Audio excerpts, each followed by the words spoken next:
Everyone, welcome to my YouTube class. आज का हमारा टॉपिक है HIV। HIV क्या है, इसके बारे में हम डिस्कशन करेंगे। इस टॉपिक को डिटेल से पढ़ेंगे। HIV टॉपिक से जो भी इम्पोर्टेंट की पॉइंट्स हैं एग्जाम पर्पज के लिए, उसके बारे में हम डिस्कस करेंगे, जो कि एग्जाम के लिए बहुत ही महत्वपूर्ण है। एंड नर्सिंग कॉम्पिटिटिव एग्जामिनेशन में कई बार इस टॉपिक से एक ना दो क्वेश्चन पूछ लिया जाता है। इसलिए हम बिना टाइम वेस्ट किए जो भी HIV टॉपिक से इम्पोर्टेंट की पॉइंट हैं जो एग्ज़ाम में पूछे जाते हैं, उससे रिलेटेड ही हम स्टडी करेंगे, जिससे आपका समय भी बचे और आप ज़्यादा से ज़्यादा टॉपिक को लर्निंग कर सकें। सो फ्रेंड्स, स्टार्ट करते हैं। सबसे पहले हम जानेंगे जो HIV है, HIV का फुल फॉर्म क्या है। HIV का जो फुल फॉर्म होता है, कभी कभी फुल फॉर्म भी पूछ लिया जाता है कि HIV या एड्स का फुल फॉर्म क्या होता है। जो न्यू स्टूडेंट हैं, जो न्यू कॉम्पिटिटिव एग्जाम की तैयारी कर रहे हैं, जो नए स्टूडेंट हैं, उनके लिए काफ़ी इम्पोर्टेंट है। तो जो HIV है, इसका full form human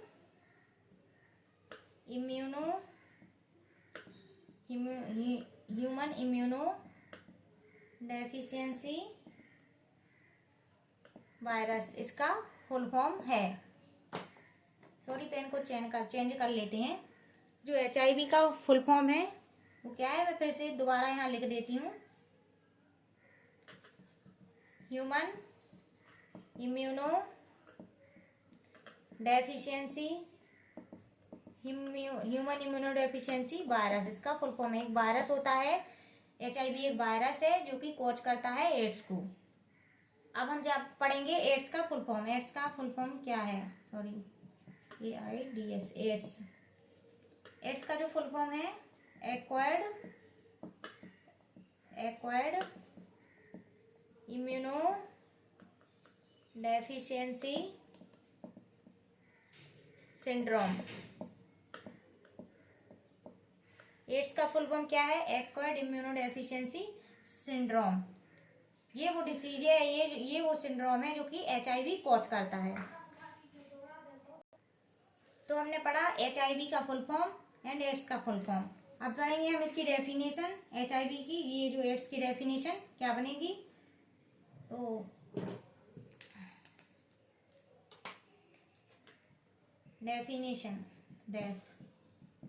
definition of ads है HIV। जो HIV वायरस होता है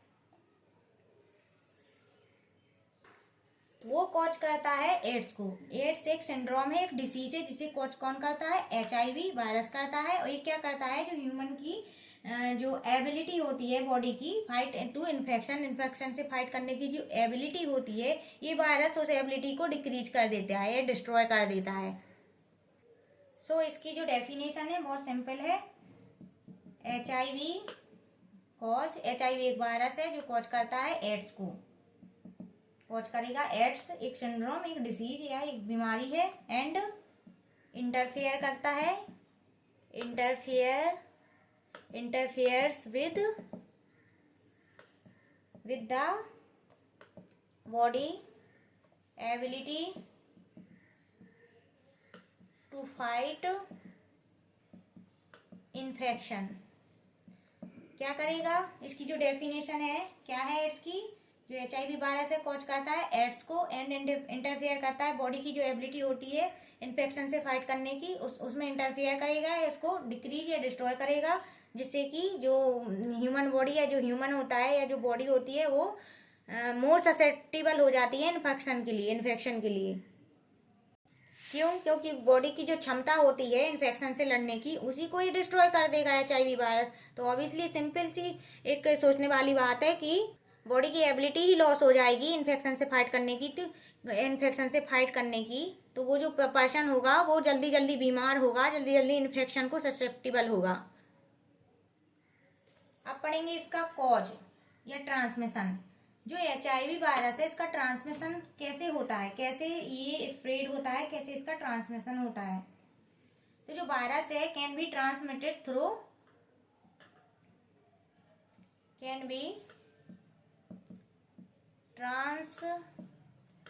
कैन बी ट्रांसमिटेड, ट्रांसमिशन इसका कैसे होता है, थ्रू कॉन्टेक्ट विद सिंपल सी लैंग्वेज में कहेंगे कि इसका ट्रांसमिशन जो होता है इन्फेक्टेड ब्लड के थ्रू इसका ट्रांसमिशन हो। जैसे कि कोई HIV पर्सन है, उसको हम कोई भी मतलब ये लैब में कोई टेस्ट कर रहे हैं या कोई डायग्नोसिस करने के लिए हमने उसका सैंपल लिया, ब्लड सैंपल लिया, तो जो उसको निडल हमने प्रिक की और वो गलती से अगर किसी अदर पर्सन को या कोई स्टाफ को प्रिक हो गई, तो ब्लड जो उसका कंटामिनेटेड ब्लड था या इन्फेक्टेड ब्लड था, वो इन्फेक्टेड पर्सन के ब्लड से अनइन्फेक्टेड पर्सन के अंदर बॉडी में क्या हो जाएगा, एंटर हो जाएगा, ट्रांसमिशन हो जाएगा। और ये क्या कॉज कर देगा, एड्स कोच कर देगा HIV वायरस, क्योंकि बॉडी के अंदर एंटर हो जाएगा HIV वायरस, ऑब्वियसली वो एड्स को ही कोच करेगा। Second one most important cause, semen. Semen भी मोस्ट कॉमन कॉज इसका HIV ट्रांसमिशन का मोस्ट इम्पॉर्टेंट कॉज होता है। ये एक सेक्सुअल इन्फेक्टेड डिसीज होती है, मतलब इसके थ्रू इन्फेक्शन स्प्रेड हो जाता है। थर्ड कॉज इसका हो सकता है वेजाइनल फ्लूइड, इसके थ्रू भी ये इसका ट्रांसमिशन होता है HIV का। जो HIV है इसका ट्रांसमिशन इन्फेक्टेड ब्लड या कंटामिनेटेड ब्लड के थ्रू इसका ट्रांसमिशन होगा। सेकंड वन है सीमेन, जिसमें कि इंक्लूड रहेगा sexual activity unprotected sex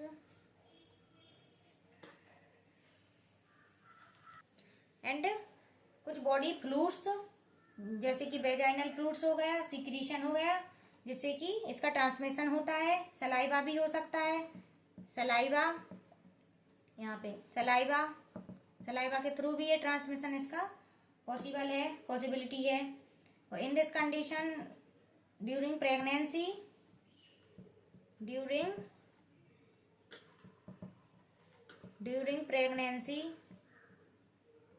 pregnancy के दौरान इसका ट्रांसमिशन कैसे होता है, वर्टिकल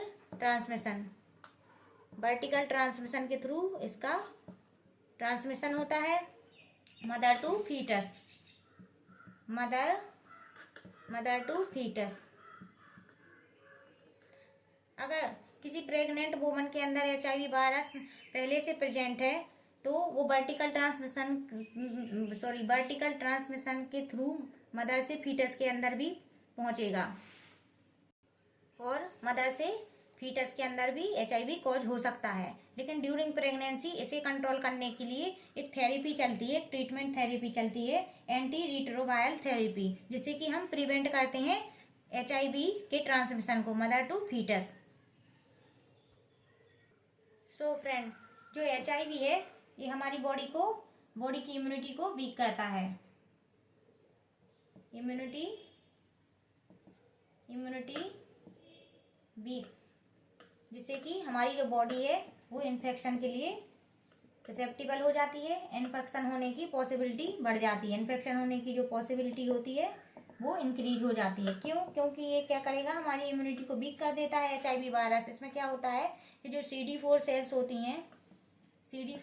होती हैं इनके लेवल को डिक्रीज कर देता है, और CD4 जो सेल होती है वो T लिम्फोसाइट से इनका फॉर्मेशन T लिम्फोसाइट से होता है। और ये क्या करेगा, HIV वायरस ये हमारी बॉडी के अंदर एंटर होगा तो ये अटैक करता है T लिम्फोसाइट, जिससे T लिम्फोसाइट पे इसने अटैक किया और ये CD4 सेल्स के जो लेवल होता है सेल का, उसका लेवल डिक्रीज कर देता है less than 200 CD4 cell. In this condition HIV and AIDS, in this condition जो CD4 सेल्स होती हैं इनका जो लेवल होता है less than 200 CD cells less हो जाता है। CD4 सेल 200 से कम हो जाती हैं, जिससे कि बॉडी इन्फेक्शन के लिए ससेप्टिबल हो जाती है, मोर इन्फेक्शन पॉसिबिलिटी इनकी in body. And CD4 sales की जो नॉर्मल काउंटिंग होती है, नॉर्मल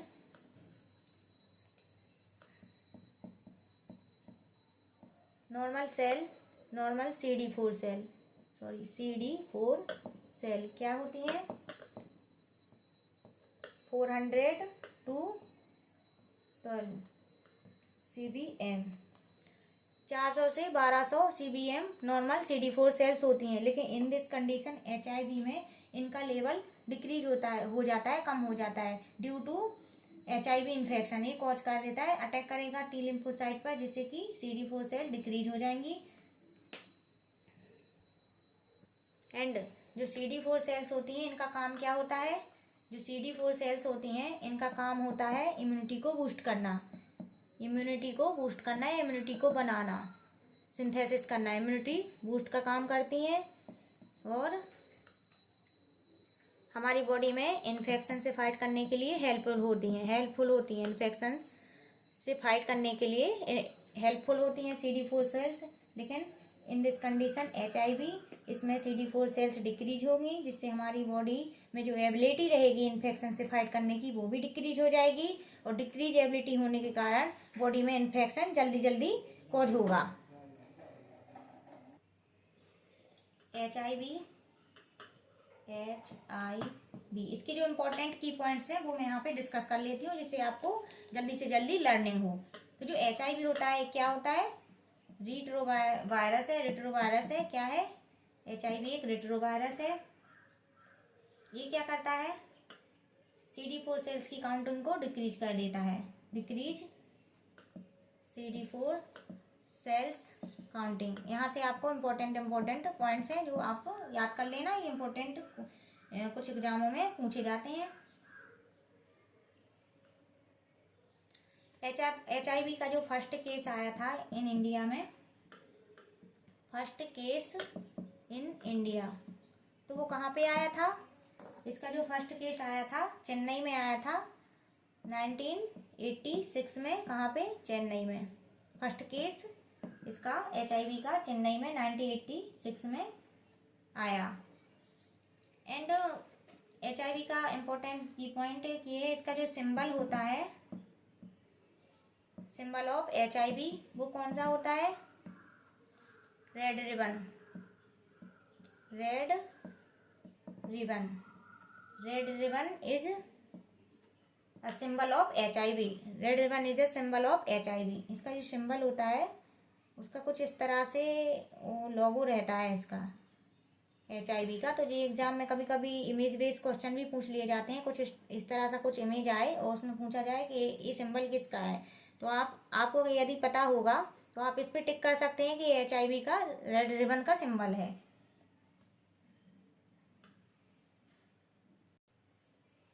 HIV में ही ये एक जो कैंसर होता है, सॉफ्ट टिश्यू कैंसर, जिसे हम कापोसी सार्कोमा कैंसर कहते हैं।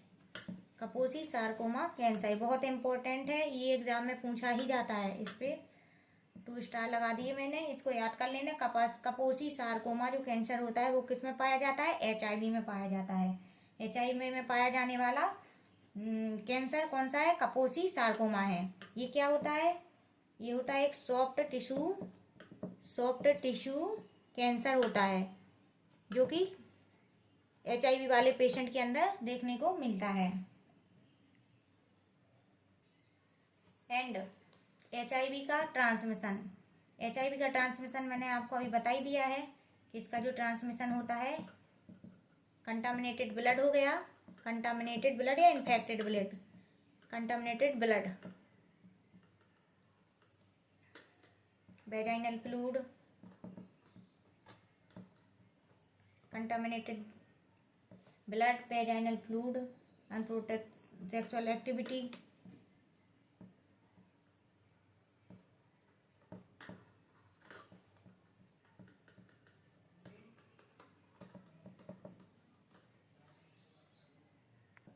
And during pregnancy vertical transmission के थ्रू इसका ट्रांसमिशन होता है, वर्टिकल ट्रांसमिशन वर्टिकल ट्रांसमिशन क्या होता है? मदर टू फीटस में स्प्रेड होना, ट्रांसमिशन होना इज कॉल्ड वर्टिकल ट्रांसमिशन। जो कि मदर से फीटस के अंदर जो चीज़ें पहुंचती हैं उसे वर्टिकल ट्रांसमिशन ही कहते हैं, चाहे वो न्यूट्रिशन हो, फ्लूइड हो, है ना, या कोई मेडिसिन हो, या फिर कोई डिसीज हो, या फिर कोई इन्फेक्शन हो, उसे हम वर्टिकल ट्रांसमिशन कहते हैं। अब पढ़ेंगे हम HIV के साइन सिम्टम। क्या साइन सिम्टम्स होते हैं HIV पेशेंट में? तो जो साइन सिम्टम्स हैं, साइन सिम्टम लक्षण आफ्टर इन्फेक्शन, क्या क्या लक्षण दिखाई देते हैं HIV पॉजिटिव पेशेंट के अंदर? तो जैसे कि हमें पता है HIV पेशेंट की इम्यूनिटी वीक हो जाती है, इन्फेक्शन को कंट्रोल या प्रिवेंट करने की जो एबिलिटी होती है बॉडी के अंदर वो वीक होती है। HIV जो वायरस है वो हमारी बॉडी में एंटर होता है तो वो CD सेल पे अटैक करता है, हम आपको पढ़ा चुके हैं। तो वो क्या करता है, हमारे इम्यून सिस्टम पे अटैक करता है, जिससे इम्यून सिस्टम काम करना कम कर देता है और इम्यूनिटी को लॉस कर देता है, जिससे क्या होते हैं, बॉडी में जल्दी जल्दी इन्फेक्शन होने लगता है। और इन्फेक्शन होगा तो सिम्टम्स भी उसके शो होंगे। तो जैसे कि डायरिया, HIV वाला जो पेशेंट रहेगा उसको रिकरेंट डायरिया होना, वोमिटिंग होना, ये इन्फेक्शन को इंडिकेट करते हैं। वेट लॉस होना, HIV पेशेंट के अंदर वेट लॉस होगा। एब्डोमिनल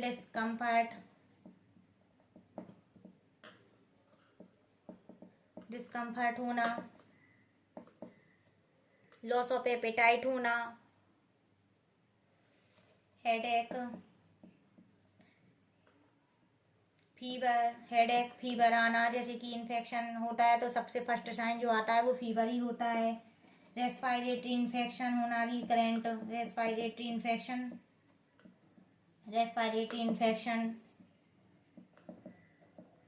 फटीग होना, फटीग क्यों होगा? वेट लॉस हो रहा है, लॉस ऑफ एपेटाइट हो रहा है, लॉस ऑफ एपेटाइट, खाना ही नहीं खाने की इच्छा होगी, खाना ही नहीं खाएगा तो फटीग तो होगा। एपेटाइट, लॉस ऑफ एपेटाइट होना। मैलेस होना, इन दिस पेशेंट मैलेस की कंडीशन होना, फटीग होना। रिकरेंट इन्फेक्शन होना, रिकरेंट क्यों? क्योंकि इम्यूनिटी तो वीक है ना, पेशेंट की इम्यूनिटी ही वीक हो गई है तो वो इन्फेक्शन से लड़ ही नहीं पाएगी, तो जल्दी जल्दी इन्फेक्शन पेशेंट जल्दी जल्दी उसको इन्फेक्शन होगा, इन्फेक्शन की ससेबिलिटी बढ़ेगी, उसकी पॉसिबिलिटी बढ़ जाएगी। सो HIV के अंदर ये साइन सिम्टम्स देखने को मिलते हैं। अब पढ़ना है इसका हमें डायग्नोसिस। इसका हम डायग्नोसिस कैसे करते हैं? डायग्नोसिस ऑफ HIV के अंदर क्या डायग्नोसिस एवालुएशन करते हैं, कैसे एवालुएट करेंगे कि पेशेंट के अंदर HIV की कंडीशन है या एड्स से वो इन्फेक्टेड है या एड्स सिंड्रोम डिसीज है, उसको HIV है। तो हम इसका डायग्नोसिस करते हैं। फर्स्ट जो डायग्नोसिस टेस्ट है इसका एलाइसा। ये एग्जाम में पूछने वाला ही क्वेश्चन है, इंपॉर्टेंट है, बहुत ही इंपॉर्टेंट है, इसको लगा लेना आप। इसका कभी फुल फॉर्म भी पूछ लिया जाता है, इसका फुल फॉर्म हम आपको बता देते हैं। एलाइसा का जो फुल फॉर्म है वो है enzyme linked immuno sorbent acid. ये इसका फुल फॉर्म है। एक डायग्नोसिस टेस्ट है जिसे हम परफॉर्म करते हैं HIV को आइडेंटिफाई करने के लिए, असेस करने के लिए कि पेशेंट के अंदर इन्फेक्शन है तो किसका है, HIV का है या कोई अदर इन्फेक्शन है। मोस्टली HIV को कंफर्म करने के लिए एलाइसा का टेस्ट करते हैं, बट ये कंफर्मेटिव टेस्ट नहीं है, नॉट कंफर्मेटिव। इसे कंफर्मेटिव टेस्ट नहीं है, इसे confirmative test, not confirmative test. In HIV condition हम एलाइसा टेस्ट करते हैं डायग्नोसिस करने के लिए, लेकिन ये कंफर्मेटिव टेस्ट नहीं होता है, कभी कभी रिजल्ट कंफर्म नहीं दे पाता है, इसलिए इसे हम नॉट कंफर्मेटिव टेस्ट कहेंगे। सेकंड जो इसका टेस्ट होता है ये फर्स्ट हो गया। सेकंड इसका जो टेस्ट करते हैं हम डायग्नोसिस टेस्ट, वो है वेस्लन ब्लॉट टेस्ट। ये कंफर्मेटिव टेस्ट होता है, ये कंफर्मेटिव टेस्ट होता है। इससे हम HIV को कंफर्मेटिव टेस्ट कहेंगे। HIV को आइडेंटिफाई करने के लिए जो कंफर्मेटिव टेस्ट होता है वो वेस्लन ब्लॉट होता है। लेकिन बेस्ट कंफर्मेटिव टेस्ट जो होता है वो है P224EC antigen. This is best confirmative test, best confirmative test. क्यों?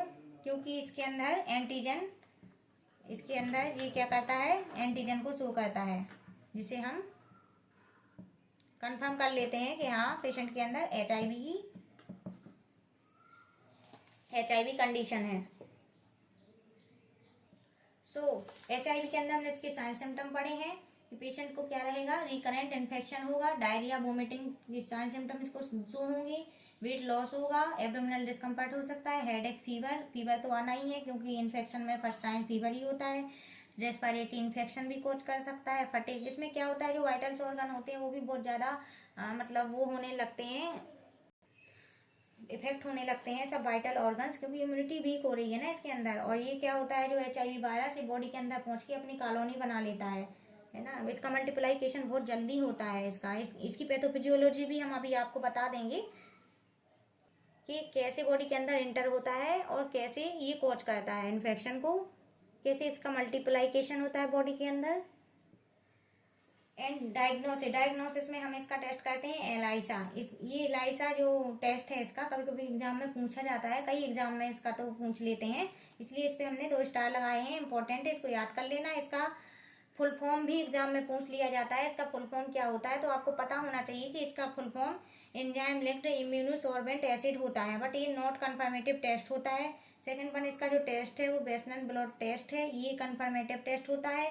लेकिन जो P24EC जो टेस्ट है इसका HIV का डायग्नोस्टिक टेस्ट है, एंटीजन जिसे कहते हैं, ये बेस्ट कंफर्मेटिव टेस्ट है। क्यों? क्योंकि इसके अंदर एंटीजन प्रेजेंट होता है, एंटीजन को शो करता है, जिससे कि हम जल्दी से जल्दी डायग्नोस कर लेते हैं कि पेशेंट के अंदर HIV का वायरस प्रेजेंट है। आप पढ़ेंगे हम इसका मैनेजमेंट, इसका ट्रीटमेंट और मैनेजमेंट क्या है। तो जो HIV होता है इसका जो मैनेजमेंट होता है, मैनेजमेंट या इसका ट्रीटमेंट क्या है, तो सिंपल सी भी बात है कि ये एक वायरस है, तो इसमें हम क्या करेंगे, इसको एंटी रिट्रोवायरल थेरेपी स्टार्ट करेंगे इस पेशेंट के अंदर। तो जो थेरेपी होती है वो कौन सी है, HIV पॉजिटिव पर्सन के अंदर हम जो मैनेजमेंट करते हैं वो क्या करेंगे, एंटी रिट्रोवायरल थेरेपी स्टार्ट करेंगे। इसके अंदर क्या क्या मेडिसिन आती है, हम ये इसका फार्माकोलॉजिकल मैनेजमेंट है। तो इसके अंदर एंटी रिट्रोवायरल थेरेपी के अंदर हमारी जो मेडिसिन आएगी वो जुडुबिडिन। ये भी एग्जाम पर्पज से इम्पोर्टेंट है, फार्माकोलॉजी से भी कभी कभी एग्जाम पूछे जाते हैं कि HIV पेशेंट के अंदर हम कौन सी थेरेपी स्टार्ट करते हैं, एंटी रिट्रोवायरल थेरेपी के अंदर कौन सी मेडिसिन, तो जुडुबिडिन हो गई। ये मोस्ट DOC है, ड्रग ऑफ चॉइस है HIV के अंदर, जो बहुत इंपॉर्टेंट है, एग्जाम पर्पज से भी इम्पोर्टेंट है। कभी कभी पूछा जाता है कि HIV की ड्रग ऑफ चॉइस कौन सी मेडिसिन है, तो आपको पता होना चाहिए कि जुडुबिडिन DOC है HIV की। सेकंड जो इसकी मेडिसिन रहेगी वो होगी एप्कोलिन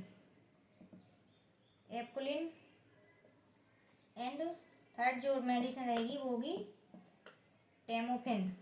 सॉरी पेन को क्या हो गया, टेमोफेन। ये काम में ली जाती है, ये इतनी ज़्यादा नहीं होती है, ये काम में ली जाती है।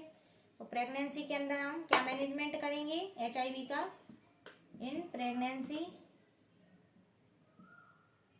प्रेगनेंसी। तो जो फार्माकोलॉजिकल मैनेज रहेगा हमारा, ड्रग ऑफ चॉइस रहेगी वो क्या है, इन प्रेगनेंसी के अंदर nevirapine is a drug of choice of HIV DOC। Very very important, very very important. क्यों? क्योंकि एग्जाम में इससे ये भी क्वेश्चन पूछा जाता है, बहुत ही इंपॉर्टेंट है। इन प्रेगनेंसी HIV की कंडीशन में हम क्या मैनेजमेंट करते हैं, क्या फार्माकोलॉजिकल मैनेजमेंट देते हैं फीमेल के अंदर, प्रेग्नेंट वुमन के अंदर, जिससे कि उसका वर्टिकल ट्रांसमिशन को हम कंट्रोल